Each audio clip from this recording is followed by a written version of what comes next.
Hello ladies and gentlemen, and welcome to a very special video that I'm calling Zebu Nation Reviews Blood Bowl 2, the Legendary Edition. Now I know that's not a very inventive title, but that's what I'm going with just so I can get this video started. Bathroom facilities have only been built in modern stadia Ooh. since the last decade. Alright, Before so that, the waste was, well, actually, no one knows where it went. yeah, this is Bob and Jim in the background, and I'm going to turn them off because they are very chatty. What did one wizard say to the other? Mage, you look. Get it? Yeah, alright, fine. Turning you off. Gonna turn off the music as well. I just wanted to give you a little bit of a feel for what it's like, but the music and the comments are kind of omnipresent. So I wanted to turn those off and get them out of my way. So I'm gonna do a couple of things here. First of all, I'm going to talk about Blood Bowl as a game. I'm going to talk about the update, which is the Legendary Edition, the brand new official expansion for the Blood Bowl 2 video game. And then I'm also going to talk about the crossover media with the Blood Bowl comic book. Just come out, it's a brand new comic book, so I'm going to talk about that and talk about all that stuff. Get a little Blood Bowl extravaganza going on here. So first of all, if you're not familiar with Blood Bowl, what is it? Well, in this case, it's a video game. It's Blood Bowl 2, obviously, so it's at least the second iteration. There have actually been several different iterations. There's like the Chaos Edition, and if you go onto Steam or someplace like that and you look to buy Blood Bowl, you're gonna find a bunch of different editions. So what you want to look for here is Blood Bowl 2, the Legendary Edition, and that's the newest, most recent version. And what it is it's an adaptation of a board game, and it's a classic strategy game from the 80s, created by Games Workshop. You know, they're famous for Warhammer 40,000, and of course Blood Bowl. So, you know, in a nutshell, what Blood Bowl is, it's a mixture of American style football with Warhammer, not Warhammer 40,000, just classic fantasy Warhammer. So it's got all of their turn-based tactics. It's also got all of their races and different types of characters that you would get in the Warhammer universe. And that's the thing. All of these Warhammer properties, they're very, very well fleshed out. They got a lot of backstory. They got a lot of color and a lot of really cool stuff behind the scenes. Like you can get into all kinds of lore. They got books and they got novels, and now they're getting around to making comic books. They actually have a Warhammer 40,000 comic book that I might look at if I find a Warhammer 40,000 video game that I like enough to pair the two.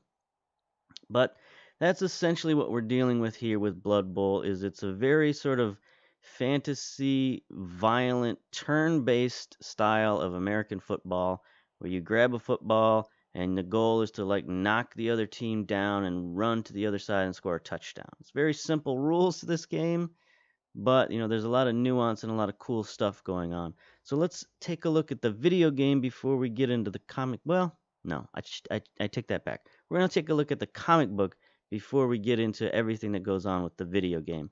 So the comic book is just simply called Blood Bowl. It has the tagline of more guts, more glory.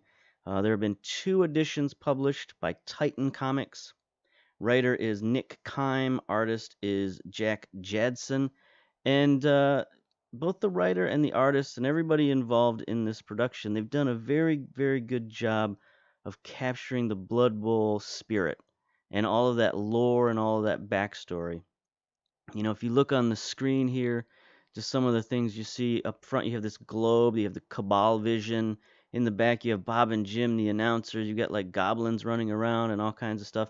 And all of that stuff is in the comic book. Even Bob and Jim are there. You know, when they play a game in the comic book, these guys are there announcing it just like they are in the video game, just like they are in all the lore and the backstory. So it's very, very cool tie-ins if you're a fan of Blood Bowl, if you're a fan of any of the Games Workshop properties. I think you'll enjoy the comic book Blood Bowl.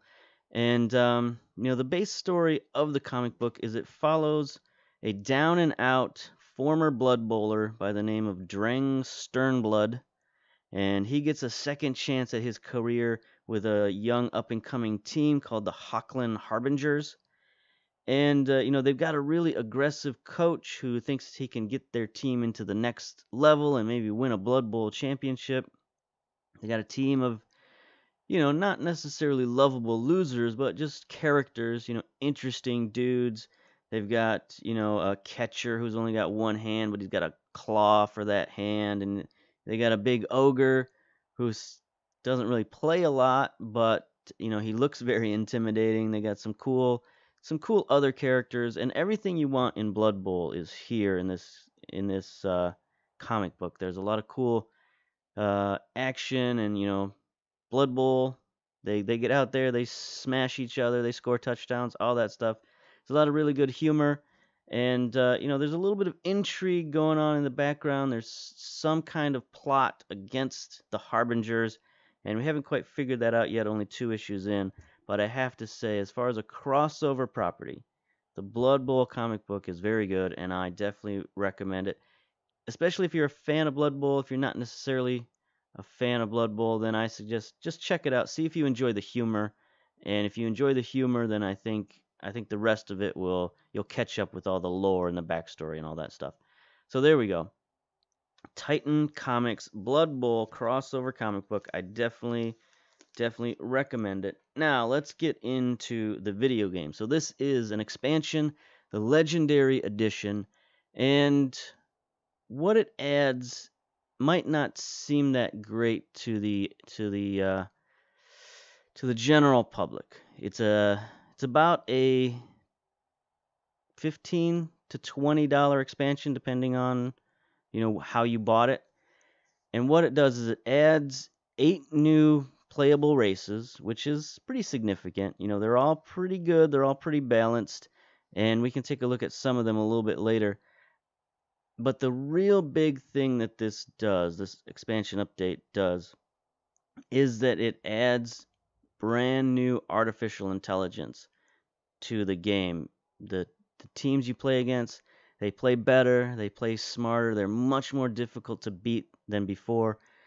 The first edition of this game, it was set up more to be player versus player. You were just supposed to play against the computer to kind of get a feel of how the game goes, and then you go online and you play on online leagues and all that stuff. But not everybody has the time or the inclination to go and play in massive online leagues. Sometimes you just want to play against, a friend and a bunch of computer players, just like you would with any other sports game out there. Like when you play Madden against one of your friends, maybe you play one-on-one games, but if you really want to get into Madden, you'll play a season, and usually you take a team, your friend takes a team, and then the other 28 teams in the league are controlled by the computer. And Blood Bowl didn't have that until this expansion, so it's a very, very important expansion. And in my opinion, as someone who's played this game quite a bit, it really makes this game just a brand new game. You can play against the computer now, and it's a challenge. You can have leagues with your friend and a bunch of other computer players. It's very cool. Now, it's kind of limited still.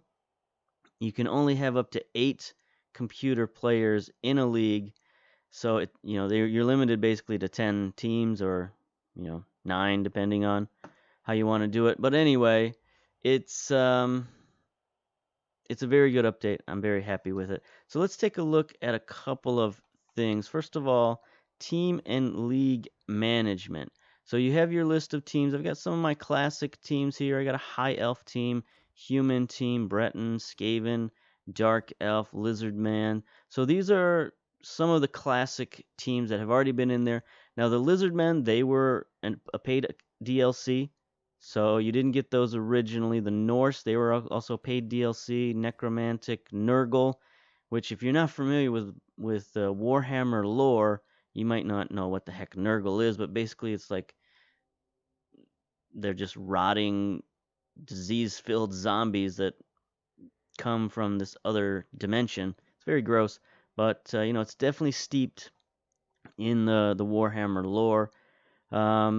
Here's a team. I recreated the Hochland Harbingers based on the comic book. I'm gonna show them a little later when we get into gameplay. But here's one of the new races. You've got the Amazonian teams. I've got my Valkyries of Odin here. We can check them out. So this is One of the new races, they added an all-female Amazonian team. You can take a look at their roster here. And if you haven't played Blood Bowl 2 in a while, they had another update earlier that changed some of the views here that you get on the player screen. So now it's a little bit easier to manage your roster and that kind of stuff. So it's very, very cool. So we can look at the classic Amazonian team here that you start off with. You can have a maximum of 2 throwers, 2 catchers, and 4 blitzers. So those are their sort of skill positions. Thrower, catcher, blitzer. That's it. No runners, no blockers. And then you have the line women, who are just your generic players, since you can have up to 16 of them. But they're an interesting mix of like human and elf, right? Because they don't have any big blockers like the orcs or the dwarves or anything like that. So they're a very sort of a generic team, kind of like humans, but they've got some decent agility and some decent skills. I just bought a line woman. I didn't want to do that. Let's cancel that purchase. So you can take a look at their stats here. So that your basic line woman has 6 movement, 3 strength, 3 agility, 7 armor. That's pretty decent. That's pretty much average for a human. And that's their stats all the way up and down the line. So their whole team is basically the same. The only difference between them is their skills, and that's very, very much human-like. And their skills are everybody has dodge, and that's very elf-like. You may even say it's kind of halfling-like in a way. Everybody has dodge. Their blockers have block. Their thrower has what is this? Pass? Yes, passing ability. And of course, their catchers have catch.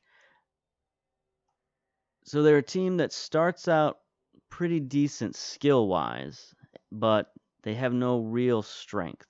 It's not like they're a great passing team. They're just kind of an okay passing team. What they can do is they can run around, cause a lot of havoc, dodge everything because they have the dodge skill. And as long as they don't come up against a team with a lot of tackle ability, they'll be pretty good off the start. And that's kind of how a lot of these races go, is they've tried to sort of balance out the new races a little bit and then add in some weird stuff later. So the other team that I built from the new races is a new branch of elves. They've already got 2 different flavors of elves in this game. They've got the wood elves and the high elves. You know, the wood elves are a little bit more of a robust team. You know, they got their war dancers, they got the tree men, so they can be a little bit more of a bashy type team, you know, a team that can fight. And then, of course, the high elves are all about the passing game. They throw the ball around, they run around everywhere. And the Elven Union is the new elf squad, and they're kind of in the middle. So we looked at the Amazons, and you can see how, in terms of physical ability, the elf teams are a little bit better, the Elf Union. You can see their blitzers are faster than your average human or Amazon at 7 speed, more agility, 4 agility. So they're really pretty good. They've got 8 armor. These are very skilled blitzers right here for the Elven Union. But unlike the elf throwers, they're a little less skilled.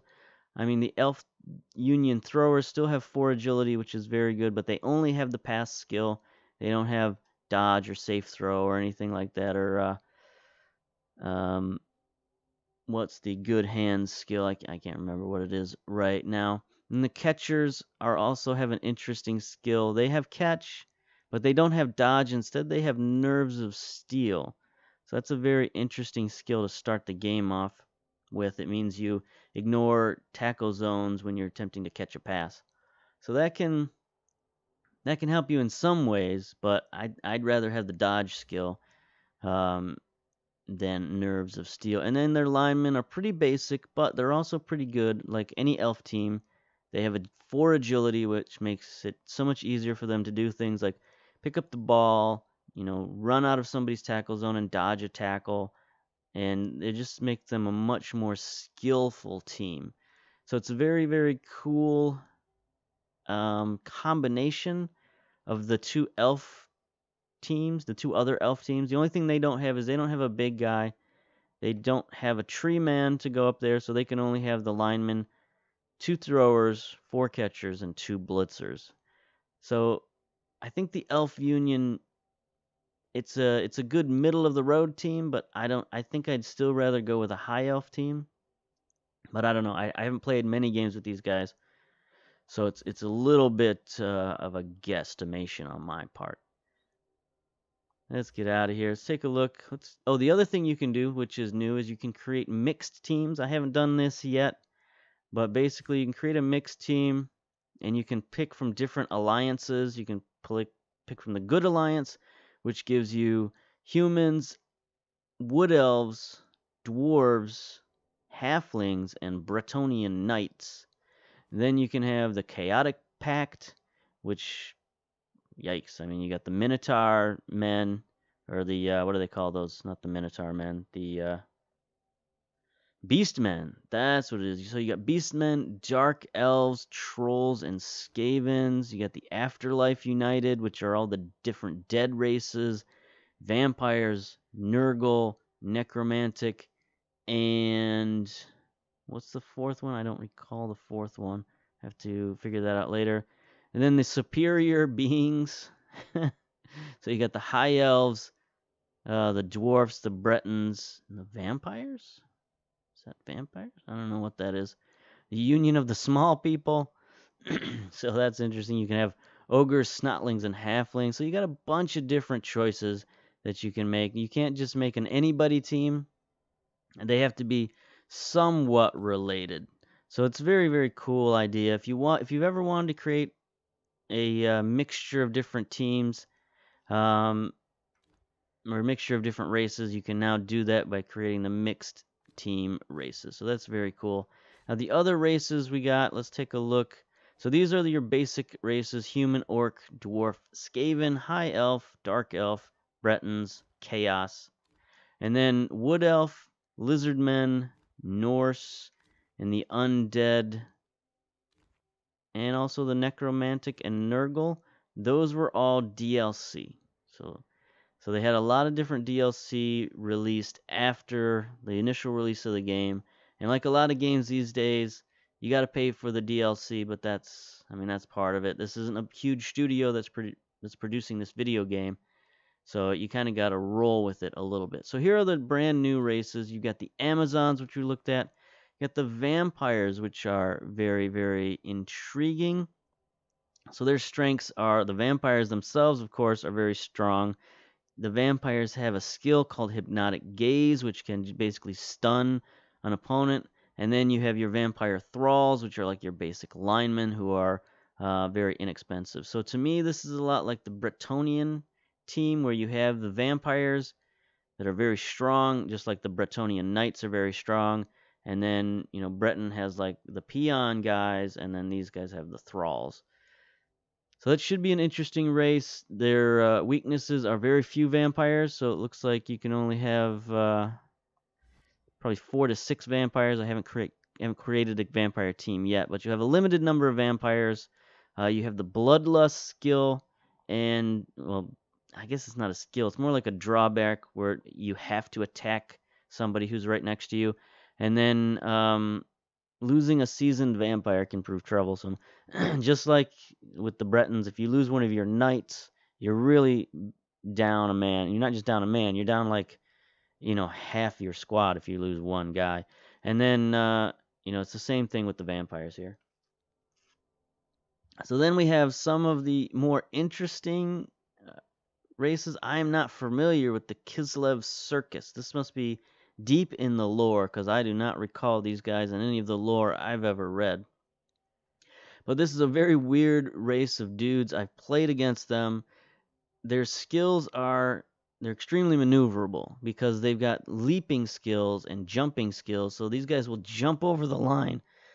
Excuse me. These guys will jump over the line in order to make plays. And they're very hard to keep a handle on these guys. And it's a very interesting set of skills they've got. Also, when you're building a team, the rerolls are less expensive than buying other teams. So you want to get rerolls for these guys because they're going to be jumping around, going to be dodging out of tackle zones and all that kind of stuff. And then, of course, the big interesting thing you see on the far right-hand side of the screen is they have a pet polar bear. And a lot of these teams have a big man, like a troll or an ogre or something like that. And that's their version, is the polar bear. And it's sort of like a tamed, trained bear for the circus. So it fits with a motif. The other thing you notice about these guys is they don't have a lot of armor. You look at their catchers there, the 4 shirtless dudes, they have no armor whatsoever. So that makes one of their weaknesses, they're easily injured. They have to use a lot of rerolls because they're running around all over the place. And then their playstyle requires good positioning because they don't have any, other than the polar bear, they don't have a lot of blocking skills and frontline strength. Then we get into some of the sort of quirkier races. I call these sort of fan service races. We have the goblins and we have the halflings. They're essentially the same, except the goblins get 2 trolls, whereas the halflings get 2 tree men. And, trolls and tree men are 2 of the biggest, strongest players in the game. So having 2 of them on the field is, pretty cool. But the problem is the rest of your players are so weak and small that it makes it very tough to win with these guys. Now, the thing about the goblins is they can have secret weapons. They can bribe the officials to keep those secret weapons. And that's just, if you want to have a lot of weird fun, just throwing grenades and chainsaws and pogo sticks and all kinds of weird stuff, go ahead and build yourself a goblin team and have fun. And the same thing with the halfling team. Traditionally in Blood Bowl, the halfling teams have always been a joke. Even in the Blood Bowl comic book that I reviewed earlier, Drang Sternblund, his tryouts is with a halfling team, and basically, he shows that he can still play the game by surviving the game with the halflings against an orc team. So everybody else on the team is killed, all the halflings, but he survives. So that's how he wins his tryout. And that's essentially what halflings are good for. They're the most fragile team in Blood Bowl, as you can see in the weakness. They're the weakest team in Blood Bowl. They're the worst team in Blood Bowl. That's their weaknesses. So just if you want some weird fun and some challenge of just trying to win a game, that's usually the challenge with halfling teams, is can you win a game? So, I don't know. I've never wanted that challenge, but if you do, go ahead and play a halfling team. Now we've got another. This is sort of a mixed race team, but this is a very classic mixed race team. That's probably why they're in here as a team. The Underworld Denizens. These are basically the Chaos Goblins and Chaos Skavens getting together, form a team. They've got a troll, as you can see on the far right-hand side, as their big man. But the thing about Skavens is they're easily mutatable creatures. So that's why they're drawn to the powers of chaos, so they can get those chaos mutations. And then you can sort of back them up with the goblins. And, the goblins are sort of quick, small guys. They've got some good skills about them. I don't know that you would really want this team over a pure Skaven team. I don't know why you would want this. Maybe the goblins give you better access to dirty tricks and, all those bombs and chainsaws and stuff I talked about earlier. And also, apparently, one of their weaknesses is animosity between Skavens and goblins. That's something from the board game, is if you had if you had a mixed race team with 2 different races, is sometimes you would have to roll to see if they would actually hand the ball off to their teammate, And it's hard to replicate in a video game. It's something you would have to do in the board game. It was kind of annoying, so I don't know how bad that mechanic is in this game. I haven't played that yet. But I don't know. I would either rather create my own mixed race team or just go with a pure Skaven team over these guys. If you're trying to win, if you're just trying to have fun and try stuff out, go ahead and give it a shot. And then, finally, the team we haven't looked at yet. We looked at the Elven Union. Team we didn't look at yet are the Ogres. Now the ogres are usually one per team. Humans, the human teams can get one ogre, and that's it. That's all you can have. So here you can have uh, a ogre team with 6 ogres at a time. That is frightening. That is incredibly frightening. And then finally, the rest of their team is made up by something new, something I've never heard of. They're called nobblers. Nobblers are stunty, so they can get through small spaces and they can dodge things. But I don't know why they didn't just use snotlings, because snotlings are the classic Blood Bowl tiny little race, and these guys look like snotlings, honestly, but these must be the goblin version of snotlings or something like that, the gnoll version. I don't know what it is, but for some reason they couldn't use snotlings, so they came up with nobblers. And basically what they are is they're just tiny little critters who like barely bigger than the ball, and they're mostly worthless. But the one thing they can do is they can be thrown by bigger teammates. So it looks like you can do that quite a bit with this ogre team. You can pick up your nobbler if he's got the ball. You can throw him downfield and try to score a touchdown that way. Weaknesses of this team, obviously these guys are huge, they're strong, but they're not very smart. So there's a skill in Blood Bowl called Bonehead, and when your Bonehead skill activates, your player just doesn't do anything for a turn. Even you try to make him do something, and he just stands there and does nothing. So that's no good. And yeah, it'd be interesting to play with one of these teams for sure. And that's the end of the new races. Like I said, we looked at the Elven Union. So what I'm going to do now is I'm going to go into, well, before I go into a match, league management. We'll look at the leagues. So I created a new league, the Super League 2, and they've got a lot of different options now. We'll create a multiplayer league here. League name, we'll just call this the Test League 2000. And that's fine. We'll create that. Yes. So here's the new competitions. They've got a ladder competition, a round robin competition, knockouts, and a Wissen competition. I don't know what this is, but it's kind of a combination between a ladder format and a round robin. So you have one round that sort of creates the matchups for the next round. And so, if you want to play a lot, you'll need a lot of rounds, because it goes up to 10 rounds. It goes up to 100 and something teams if you want. But each round you'll get better and better pairings, and it sort of goes into a championship ladder kind of thing. That seems like the most interesting league. But for some reason they don't have the old world leagues, which is what you think of when you think of a league, is the old world league, where you've got, say 2 divisions, and those divisions play against each other, and then the winners go into a playoff, and then those playoffs determine like the cup champion. That's the old world leagues, but for some reason you can't create a multiplayer old world league.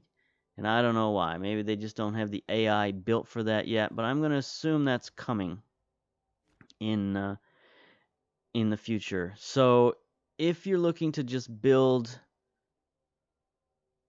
a league for you and your friend to play against, you probably just want to do the round robin league, put 8 to 10 teams in there, put in the 8 computer leagues, and then play a round robin, and that's kind of the most simple. Or you can do a knockout, which is just a straight tournament. If you've got a bunch of different friends, say you've got 6 or 8 or 10 friends who play this game, do a knockout competition. That could be fun. It's just like an NCAA tournament kind of style. I think those are the 2 most familiar ones. Now a ladder is an extended competition where every team receives a rating based on your win-loss record, and you can establish your positions based on the ladder. So it's sort of like basically you're just fighting to be the best rated team in the league, and this is kind of more of a sustainable league where you can go for a while. You can just play for as long as you want, I guess. So these are the different league options that we have now. These are the multiplayer options. The single player options are still the same for the most part. We can go to our teams here, play in a league. Got all my different teams. Let's go to the Harbingers. This is a team that I created based off of the guys in the comic book. So here's our team. It's a human team. It's not a great team, not a well-balanced team, but I based it off the guys in the comic book. So we've got Tiny Gar as the ogre. There's Dreng Sternblood, the star of the show. He's a human blitzer. They mentioned that he was an experienced guy, and in the book they actually use the word he's got sure hands, right? So I gave him the sure hand skill.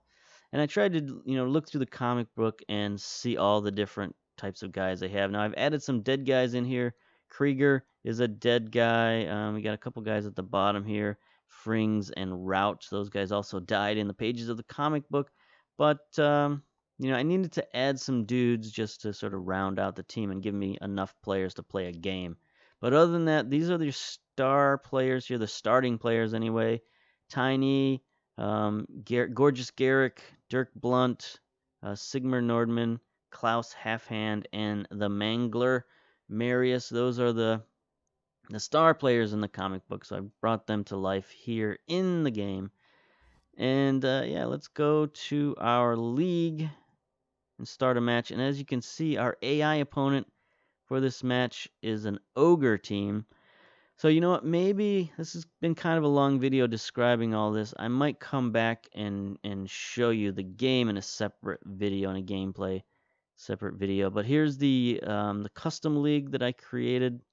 And this is what more you think of when you think of a league, is you have a first round, second round, third round. So you have all these different rounds, and they all lead up to a championship competition.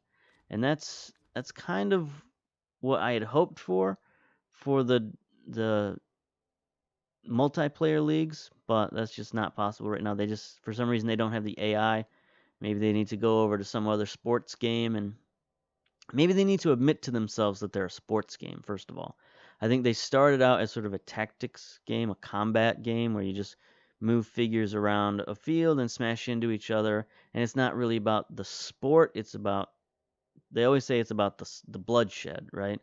But in honesty, people play this game like a sports game, so I think they need to get on board with being a sports game. And they've done a good service to that by making the AI so much better.